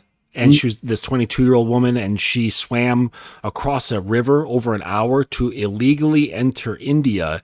Right. She was, I think, from like West Bengal or Bangladesh or something like that. But anyway, she swam across river for an hour to meet her like husband to be. And she illegally entered the country. So she broke federal law and swam for an hour across a river just to meet up with this dude. Right. Exactly. Yeah. Exactly. Yeah. I have one more question. And then before we get to the call, is that cool? Yeah, go ahead. You good? Yeah. All right, for sure. So when it comes to social circle situations, like in a party and everything as well, quick scenario for context. Like me and my boy, we go out a lot to bars, clubs, and everything. He sees how I move and all that kind of stuff. How I go about and get girls. And we're throwing a party. And he calls me this morning. He says, hey, bro, I'm inviting a lot of girls to the party. Can you not be, you not get at them at the party? I see how you are in bars, clubs, and stuff. Cool. But I want the exactly. And then I want the vibe to be good. So what's your thought on that? Bruh, are you serious? Listen, yeah, man. Your friend is in the friend zone with all these women. And he doesn't want you to fuck up his friend zoned life. That's all that is. He doesn't want to fuck up his perceived chances with women that he doesn't have a chance with. Exactly. So basically, he's in a position where he knows a few women or whatever that he's attracted to, but he doesn't have any game. So he's like, hey, could you not come through and because I feel like if you talk to women and flirt with them, they're gonna get scared off, because that's what he's thinking about himself. Right. Which is why he has all these female friends that he can invite to these parties and entertain. So you guys got to understand that your your friend is, you know, a dude who ain't got game. That's all that really is. You just got to understand that that's the aspect of it. You see what I'm saying? Now, this is the thing. You can still come to the party and you can still, you know, talk to the women. You feel what I'm saying? The thing is that, see, he's coming from an understanding, from a beta male kind of perspective, right? Because if you were to go to that party, let's say you meet a girl and she's attracted to you and you guys are having a conversation and y'all are flirting and y'all hit it off or whatever and everything is flowing, right? Yeah. Then what's going to happen is you're going to be glad you went to that party and that woman's going to be glad that you were there. Do you see what I'm saying? Yeah. He's projecting his fear and his inexperience on you. Do you see what I'm saying? So I would say go to the party and holler at them chicks and see what's popping. You feel what I'm saying? Like, don't worry about it. See, he doesn't understand because he's not in a place of understanding, which is why he's coming at you that way. You just got to understand that that's the case. You see what I mean? And as far as the show goes, like we were talking about rules, a rule you can have this is for all men. Don't become friends with losers. Exactly. That's a fact. Exactly. Real shit. Like befriend men who are on a similar level as you. So you never hear weird ass shit like that. Because a man who's in that life, who's gamed up as it were, he's never going to say something along those lines. Never. Right. He's not going to be like, hey, bro, don't talk to the women. Like, what? No, man's never going to try to cock block another man. Right. Yeah. Yeah. You know, I told him, I stood on my square. I told him, like, dude, like, if I have a connection with one of the women there or multiple women there, then I'm going to go for it. Right. And I'm not going to change who I am just so you feel more comfortable. So that's where the idea of like comfortability, and I was watching a show with you yesterday with the viral girl, Kiki, and you know, she said it as well. I'm like, what's this whole comfortable thing really see, mean? And right. And let me say that real quick before we move on to the next caller. And this is what a lot of you guys missed or don't understand when women. So I had some dudes in the comment section. I was going to respond to this too, but I responded with now. They were like, Locario, I don't understand. Like, you know, she was saying certain things that go against what you were saying. And I'm like, of course she's going to say things that go against what I'm saying because she's saying it from her perspective as a woman, but also she could be saying it because her agenda as a woman is to not let you know what the real deal is, right? So what happens is, okay, and think about it like this. The reason why a woman is saying, hey, you got to make me more comfortable is because she always thinks like I said, she can't explain why. And this is the thing. Sometimes she knows what she's doing because it's being manipulative, but sometimes she can't explain to you that she's not really interested. So meaning she thinks by you quote unquote making her more comfortable, then she will be more interested. But what's really going on is the guys who quote unquote made her more comfortable is just guys who wore her down and that she settled for. That's not really the guy she's that interested in. So basically she's saying, hey, listen, if you make me more comfortable, then maybe things can progress. What she's really saying is, if you wear me down, maybe I'll give in. That's what's really going down. But also what's happening here is this, right? You're asking, this is what you guys got to be careful about when you sort of like ask women particularly for advice. You're asking someone for advice who doesn't understand what it takes to do the thing you're asking for. So, for example, what if, let's say do you order stuff on Amazon? All the time. Right. Now, what if I asked you, hey, could you explain to me the exact specific step-by-step ins and outs of how Amazon gets your package from the warehouse all the way to your house? Could you explain that accurately? Not at all. Right. Why? Because you're the recipient of the package. You are not the person who gives you the package. You see what I'm saying? So you might say, well, they say, hey, caller, how can we make this happen? You say, well, I don't know. Maybe if you make me more comfortable, then I'll receive the package. No, you don't know how you receive the package. You just order it and you receive it. You don't know the ins and outs. So a woman doesn't know the ins and outs of how I created a situation for her to love me. for her to desire me. She don't know that shit. She can't explain to you how it is. She just knows she's feeling it. She just knows she's the recipient of it. You see what I'm saying? And so that's why you can't really take it too seriously, because she doesn't have an idea. She thinks she does. So you might say, well, maybe the way you get the package is maybe you just have to like drive the truck down I-95. That's what you're thinking, but you don't know. So when she's saying, yeah, maybe you got to just make her more comfortable, she doesn't know. You see what I'm saying? She can't tell you because she has no idea. That's what she thinks it is, but she has no idea. Just like you have no idea how the package gets from the warehouse to you, but you may assume or think, but you can't really accurately tell it. The only person that can accurately tell it is the person that works at Amazon that's doing the things. So this is why when we're teaching you game, a guy who has game can tell you how to make these things happen. The woman is the recipient, so she can't really tell you. She just is experiencing the receiving the package. You see what I'm saying? That's all it is. Yeah. You get it? Yeah, I definitely got it. I appreciate it, Mr. Lucario. Thank you, Coach Justin, for your thoughts as well. Yes, sir. All right. Hi, brother. Appreciate the call, man. All right, so let's go to 816. 816 was popping. Who this? Hey, it's Jordan. Jordan. I see the donation. Hold on, Jordan. Hold on. Okay, I see the donation. I got you. Yeah, you see the two things. I didn't know it was the situation, so yes, sir. So what's going on? What's the question? Yeah, so it's kind of weird that that you guys are live right now, because I was in a situation today with this woman I got at, and she kind of ended up. So I've been get on for like a couple of weeks, but like I just kind of been doing it slow, but. She kind of hit me with the fact that she's in an open situation with a dude that she's engaged with. So for me, it's like, it's kind of new. So I ain't never really experienced something such as that. You know what I'm saying? I'm still kind of processing the situation. But I just kind of played it along and stuff like that. But I didn't really have hit my mind what I was going to do or not. You know what I'm saying? So I'm just trying to understand and navigate that situation the best I can.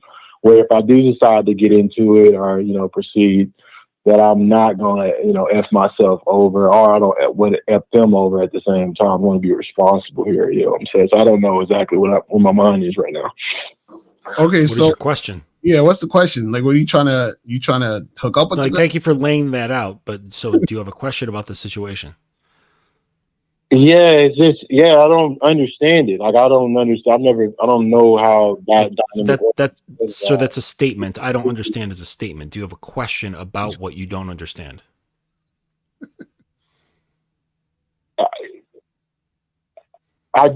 It's new for me, guys. I don't. So wait. Stop. So where'd you meet this woman? I don't mean anything, but it's just new. It's fresh. No. Okay. So wait. Where'd you meet this woman? Where'd you meet her? It's at work. At work. Okay. So, what are you trying to do? Date this woman? Smash? If that's the question. Yeah. What do you want to do? That's what I'm saying. What do you want to do? Yeah, I just want to keep it as casual as possible, especially because she's in that situation. I don't want to. So you just want to smash? So caller, you just want to smash? Yeah. I mean, I think she's down with it as well. Wait, hold on a second. Why were you not very grounded in how you answered that?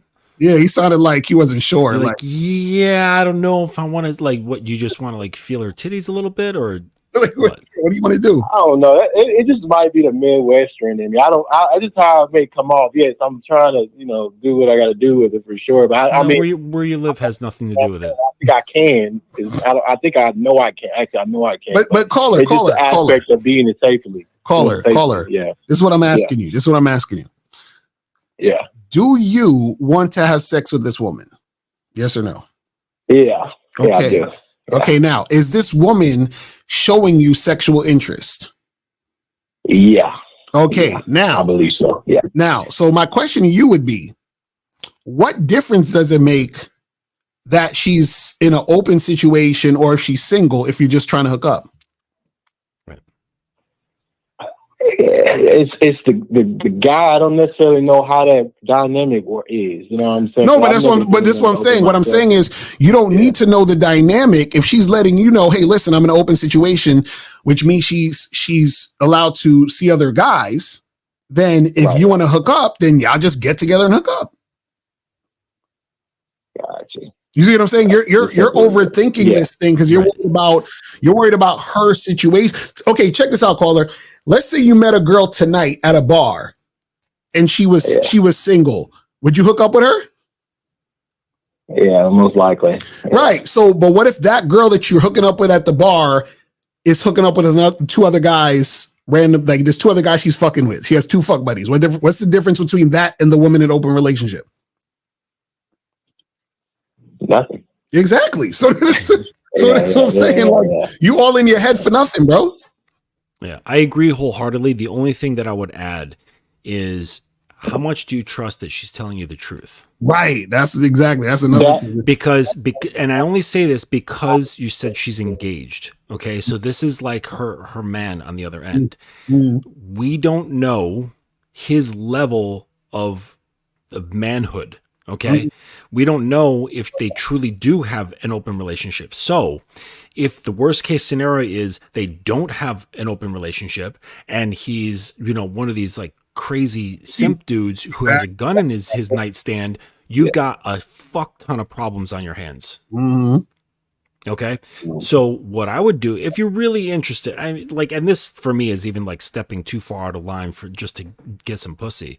Right. But if you really wanted to, okay, I would at least establish some sort of objective truth to the fact of what she's saying, not just because she says it, like some sort of like a screenshot, a text, or even a conversation, because I know people who are in situations where they have open conversations. They're like, oh, hey, this is Bob. Meet my husband, Jeff. Right. Like it's very open. There's a lot of communication. Like those are actually the best ones. Right. Where it's not like don't see, don't tell, but I know it's happening. That's not that great. It's the ones that have a lot of communication that are open, so everybody's in the know and there's less problems. So I would try to figure out if she's telling the truth, because it could turn into something really, really bad for you. Right. So yeah. And that's what I'm afraid of. So I need to take my time and just kind of build rapport to the situation. I guess is what you're trying to say there. Yeah. You don't have to build rapport. You just have to ask specific questions. Right. And get specific evidence. And honest, like I said before, that's working a little too much just to have a leg. That's what I'm thinking. And so yeah, it's one of those, like, it's funny, and I'm glad you brought that up, Justin. The funny part of this is, like you said, you could get the information, but getting all that information and taking that time to even deal with that is way too much to bother. You see what I'm saying? Yeah. When there's so many women who are just would be willing, open, who like you, and you don't have to deal with any kind of that bullshit. Right. It's Zagan said that. Hey, wait. How hot is she?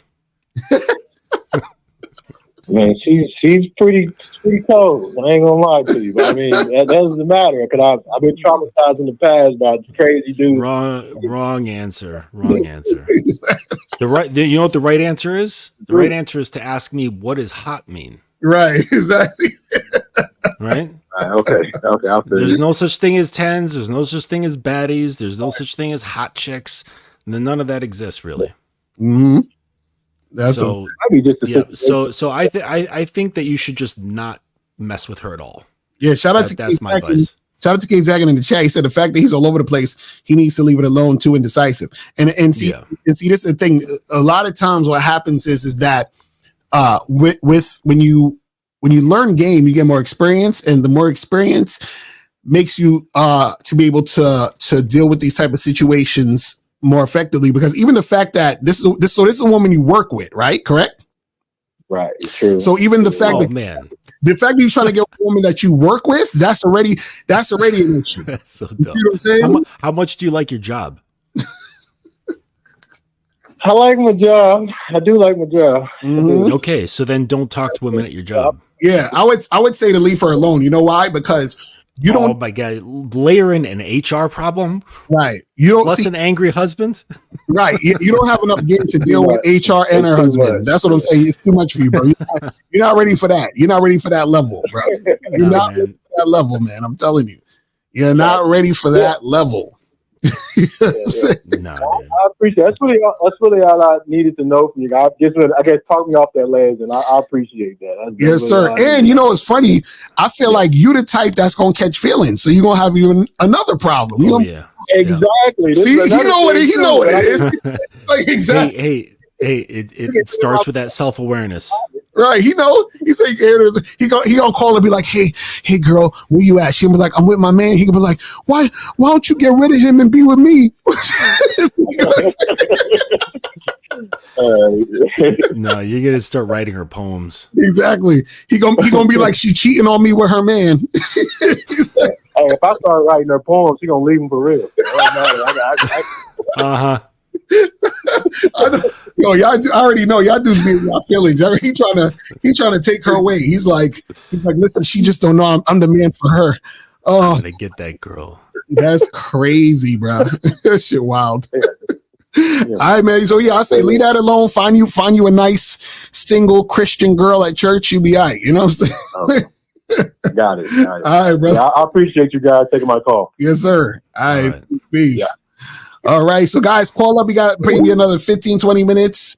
And then we gonna wrap this shit up, man. But yeah, that's a good call, Justin, because yeah, you know, you gotta know what the situation is, because some of these dudes, they get caught up because they're not aware of what could go down. And on top of that, the fact, you know, you could tell he would be the type to catch feelings and shit, you know. Yeah. Now, as it relates to what we're talking about in general here about rules, fellas, you're watching this, you're listening to this guy. Just not to pick on him, but just as an example of a certain archetype that is very common. All right.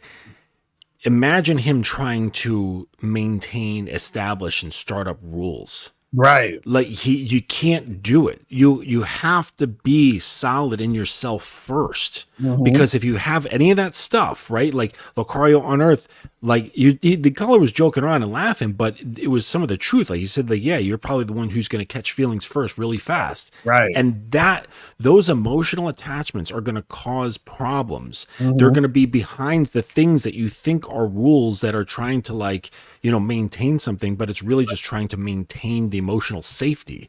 So it's like, if you're going to get into having structure in your relationships, you cannot be like this guy. Right. You know, no offense to the caller, but just someone who's like him. You have to expunge all of that crap out of you first. Right. Because I kind of figured he would probably be the type to catch feelings, because when he first said, he was like, when we said, hey, do you want to smash? He's like, yeah, kind of. It's like, yeah, you gonna catch feelings because you actually are. He probably already likes her. Yeah, that's the thing. You know what I'm saying? So it's like, so that and like you said, that's the type of situation where you're not going to be objective enough to create rules to be able to enforce that and to make it happen, because you know, when you're swayed by your emotion, it's going to be hard for you to make the rational decisions that need to be made to create a structure that's going to work. And this is what we're saying. We're not saying that you can't have emotions, but what it is that you have to be able to, because this is the thing I look at it as, like, right? Because, you know, as a man in a motherfucker with game, you have to get to the point where you love your girl, but at the same time, you are not immersed in love to where you're emotional. So you have to be able to know how to love without, without getting caught up in too much of the emotional part of it, because that's going to dissipate the what you need to know in order to create a foundation, in order to create a structure and maintain it. Because how can I maintain a relationship where if there's rules in place and I get emotional, and then now because I'm emotional, I disregard the rules because I'm going with just my feelings. And then therefore, if I disregard the rules, how do I expect the woman that I'm with to follow the rules if the man she's looking up to isn't? You know what I'm saying? Exactly. Yeah, that's an integral point. That's an integral point. You have to be the model in which to follow. Right. So if you're chaotic, if you're volatile, if you're unpredictable, then you can't expect her not to be chaotic, not to be vulnerable or volatile, and not to be unpredictable. Right. You're going to lead her no matter what you're doing, right? Mm-hmm. So if you're like this, you can't say she's not allowed to be like that if you are. It doesn't make any sense. Exactly. Let me see what some of these questions are saying in the chats. So this says, when you become immersed in the game, the more you start to see things for what they really are and not what you want them to be. I mean, that's true. That is a statement. It's not a question, but you know what I'm saying? Like, it is. I agree with that. It says, what if someone cusses at you or calls you a name jokingly and the misdemeanor keeps happening even though you told them to stop? So what's your thoughts on that, Justin? Well, like I said before, it's not about using just the hatchet. You have to use the hatchet and the compass, right? Mm-hmm. So you can't just say, stop doing that. You say, stop doing that. What I prefer for you to use is this. Mm-hmm. And then you can illustrate what will happen. And then after that, you say, if it continues, X is going to happen. You explain the consequence. Either you remove yourself from their life, or you stop doing this, you stop doing that, depending on whatever the situation is. So you you do address it, you correct them and explain verbatim what you expect to hear, and then explain the consequence. Real talk. So we got I think we got Monogamous Play on the line. What's going on, fam? Yes, sir. Yes, sir. What's up, Mr. Lacari? I donated. What's up, Mr. Yes, sir. Appreciate it. What's up? Yeah. So what's going on? What's going on? Oh, yeah, yes, sir, Mr. Lacari. I just wanted to comment on yesterday's show.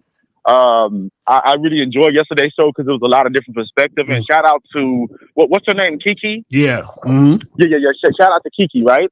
But there are some things that I disagree with that she was saying. Well, I understand what she was saying when it comes to like women and stuff like that. Mm-hmm. But at the same time, I feel like a lot of guys that fall into, you know, simping for girls like her or for looks and stuff like that, this is going to go over their head, right? Right. See, first of all, I realized yesterday a lot of her talking points was based on how she looked. So she was like, "Oh, if you want to deal with a woman like me and do this and do that, right? Then you got to come with it and stuff like that, right?" Right. But she didn't let you know that looks are subjective. Mr. Lacari, you know how many fine girls that I walk by that, like on the surface of it, they look good to me, but they just don't have it though. Right. I come across a lot of girls like that. Yeah, they look good, but they don't have that aura or they don't have that energy. And if a girl is putting you in the friend zone, how can she really have that aura and that energy with you? You see what I'm saying? Right. So for me, as a player guy, I wouldn't fall for the BS because I don't care how good you look. You see what I'm saying? And then and another thing is too, because I know she was saying, well, I'm teaching women to get what they want, and you know, these simp guys got to do all this for me to even consider, right? And then she kind of gave a valid point, which I kind of noticed, right? You notice that for the guys that put themselves in the simp category, right? You notice that the more that you do, the further along the rope is going to be. Right. Because she was saying that, oh, if he keeps doing this and he put himself in the position, then he has to keep doing that. Right. You see what I'm saying? But once again, looks are subjective. So a lot of player guys, that's not going to fly with them. So what I'm trying to say is her program is only going to work with guys that women really don't want.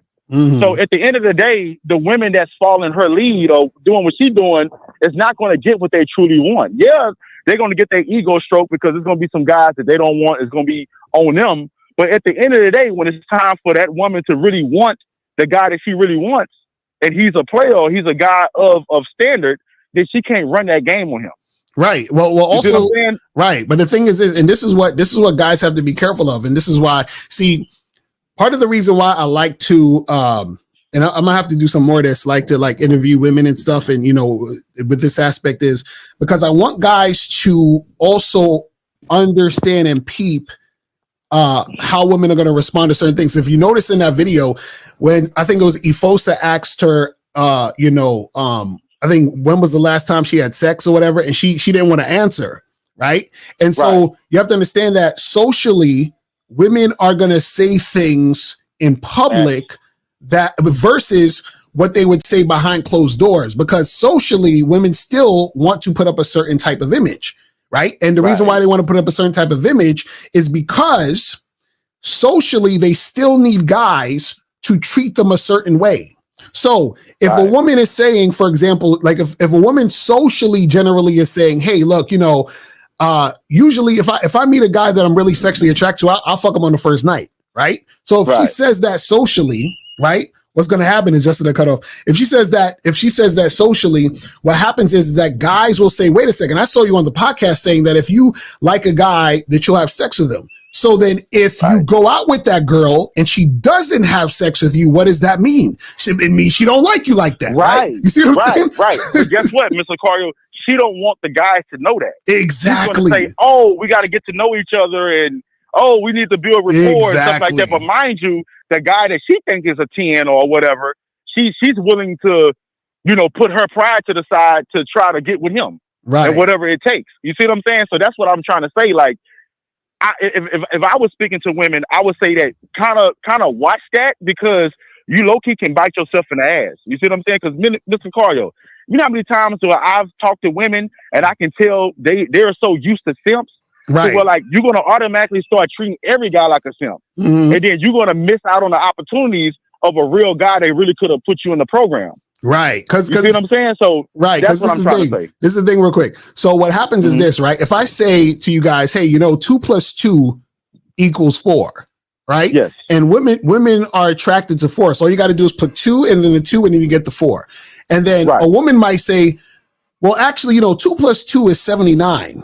You see what I'm saying? So then the guys are going to be like, but look, Cario, she said 2 + 2 is 79. I don't understand. Like, what? And I'm like, bro, don't you know better? Don't you know that 2 + 2 is actually 4? And so what happens is that because they're influenced by women, they're going to say, but 2 + 2 got to be 79 because she said it. You see what I'm saying? But she's saying 79 to throw you off, because if 2 + 2 is 4, she can't tell you it's 79. Do you see what I'm saying? And that's what guys don't understand, is that they're so susceptible to hearing what women say. And that's because they don't understand game, and they don't realize that when it comes to game, if you are influencing a woman and a woman is supposed to follow your lead, right? It doesn't really matter what she's saying. Shout out to my dude, Jace, the pickup scientist. He said this. He said, and I thought this was profound. He said, it doesn't make sense to give women relationship advice, because when a woman finds a man that she is interested in, she's going to follow him anyway. So what advice does she need except for follow that man? Right. And Mr. Carter, I'm glad you said that. And for the guy that's in the friend zone, that guy's going to eventually hear this speech. Oh my God, you're such a great guy, and any woman would die to have you, but for me, it's just not gonna. You see what I'm saying? Right. So you basically just pan her until you hear that statement, because once again, the guy that she wants, that's what she's gonna follow. But thank you so much, Mr. Carter, for the opportunity. Have a great day. Yes, sir. Appreciate the call, brother. Yeah, man. It's like yeah, I would say that a woman can't really teach other women game, because it will never, based on what you were just saying, it'll never work towards men that they actually want. Exactly. Like the game can, like that women can learn, like the skills or tactics or mentalities, mindsets, that can only work towards the simps that they don't really want. That stuff will only work with them. Like all those rules and preferences and this, that, and the other, that only work with those guys. If she comes across the guy that she wants, she's just going to end up following him, and she won't have to do anything. Right. Exactly. And that's the thing that a lot of guys don't understand is that I always said this, is that it's funny because a lot of advice for women is to help women attract weak dudes or to attract simps, because all that, oh, well, get him to do this and do that and blah, blah, blah. That's going to work on a guy who's desperate and who has no game. Of course, it's going to work on him, but those are the guys women don't want anyway, which is hilarious. Yeah. So at the end of the day, she's going to drop all that for a man that she's attracted to. So meaning she's going to get with that guy that she's really, really, really interested in.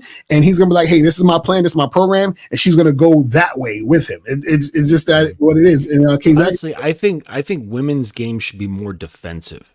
Yeah. I think that's the only game that women should have to protect themselves from nonsense guys who are going to come through, who are going to try to manipulate her, who are trying to nice guy the hell out of her, love bomb her, abuse her like that. I think a woman's game is really to protect the sanctity of her mind, her body, and her spirit. Exactly. And that's the only game she needs, because that just keeps away the riffraff, right? Right. And then when men come along, she doesn't have to bother with any of that stuff anyways, because he's there. Right, because he already has the program in place, and he's like, "Hey, I'm allowing you to come through, and we're gonna make this happen." And she's already with it. She's cooperating. She's like, "This is the guy. I'm all about what he's about, and let's make this happen." You feel what I'm saying? And shout out to Gonzaga. He said, "Women want/need the power to create the narrative from one guy to the next, depending on what they want from that guy. Can't be mad at women for that. Just learn some game." Exactly, and that's what we're talking about. So you guys have to understand. You have to be able to discern. The problem is that most guys, they take things at face value. So when a woman is speaking, they're taking her at face value. But you have to understand who the speaker is. You have to understand the perspective of the speaker. So remember, certain women will say certain things because they have to give you a certain image. So therefore, they can attract certain guys for particular things. So if you understand that, then you're not going to be swayed by, oh man, well, she said that, you got to make her comfortable and you got to work harder and you got to court her. Yes, that's true for those other guys, but we're teaching you guys how to have game.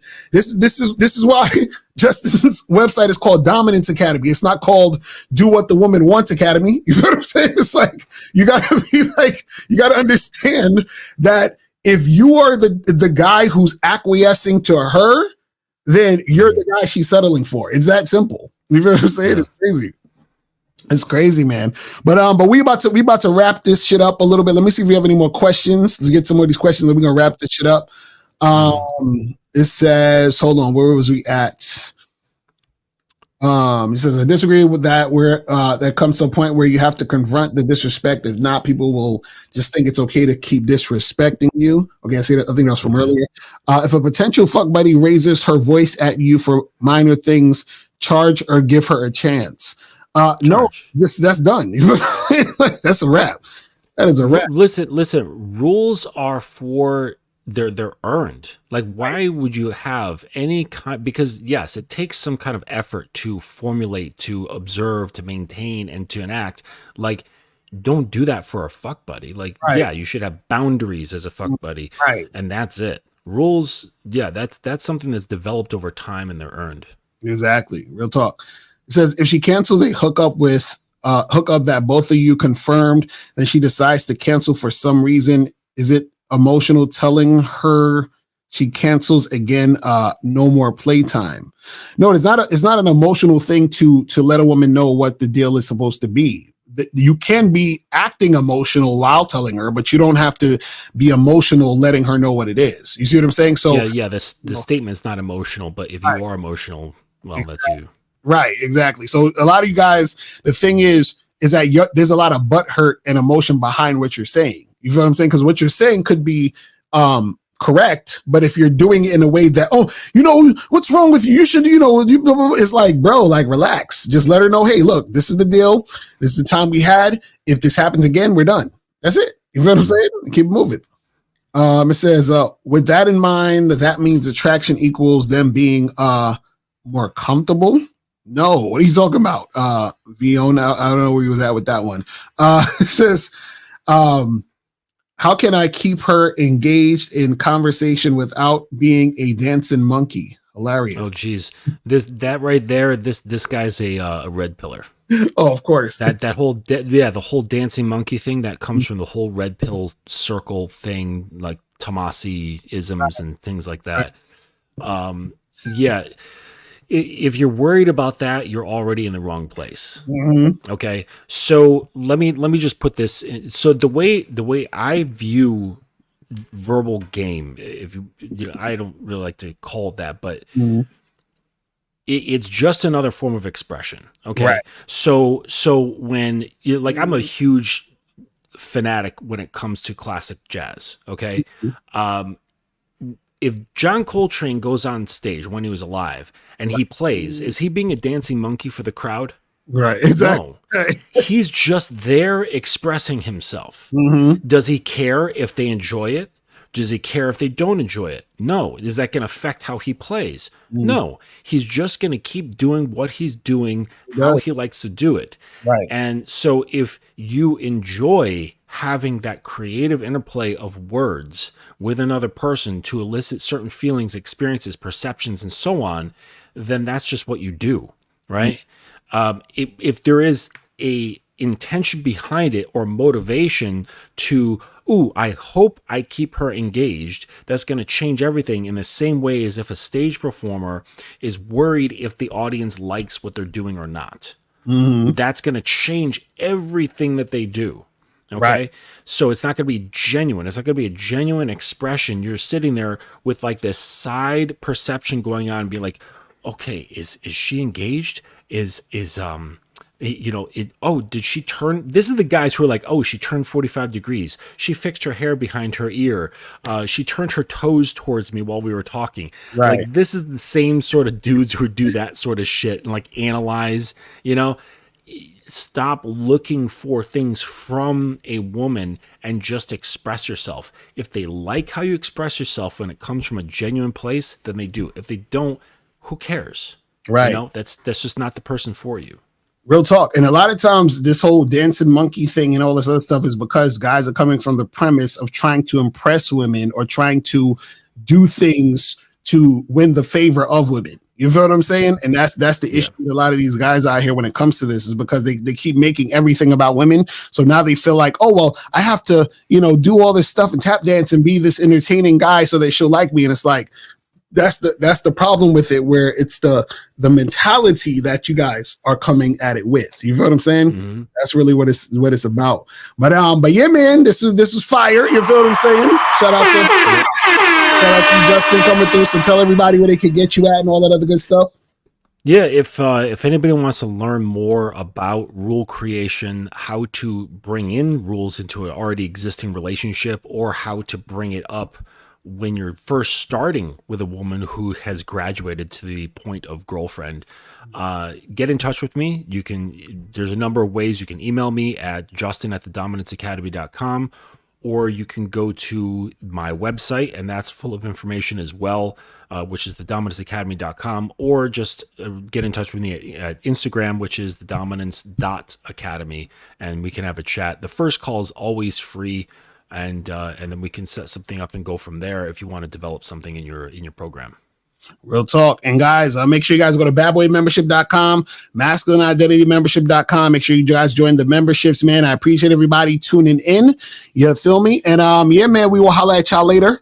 And remember, the truth is inside you. Peace. We gone.